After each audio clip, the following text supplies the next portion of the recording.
ابو طالب نے بلایا اور آپ سے کہا کہ یہ کچھ اپنے رویے کو بدلے. آپ نے فرمایا چچا جان اب تو چاہیے میرے ایک ہاتھ پر سورج اور دوسرے پر چاند رکھ دے، میں اپنے اس مشن کو چھوڑ نہیں سکتا. یہ ہے استقامت. اور ابو طالب کے عین انتقال کے وقت جو معاملہ ہوا، جب وفد آیا ہے کہ ٹھیک ہے اب ہمارا جو ہے صبر کا پیمانہ لبریز ہو گیا ہے، اب ٹھیک ہے آ جاؤ میدان میں، تم بھی ساتھ چھوڑنے کو تیار. ابو طالب نے بلایا بھتیجے مجھ پر اتنا بوجھ نہ ڈالو جو میں برداشت نہ کروں. حضور کی آنکھوں میں آنسو آ گئے. چچا جان اب تو یا یہ بات پوری ہوگی یا میں اپنے آپ کو ختم کر دوں. اسی میں 12 شیب بنی ہاشم میں 3 برس اس حال میں گزرے ہیں.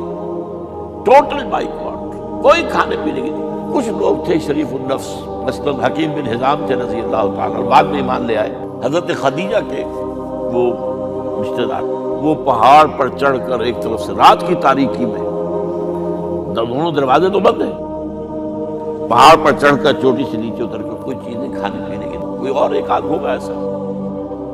یہاں تک نوبت آئی ہے کہ بنی ہاشم کے یہ پھول جیسے بچے معصوم بھوک سے بلبلا رہے ہیں اور اس کے سوا کچھ نہیں ہے کہ سوکھے چمڑے ابال کر اس کا پانی ان کے حلق میں ٹپکا دیا.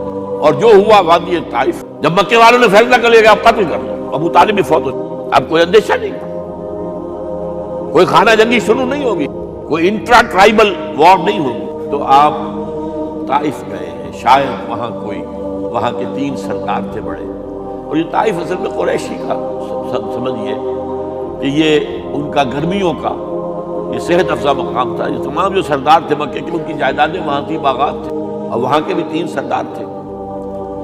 تو شاید ان میں سے کسی کو اللہ توفیق دے دے.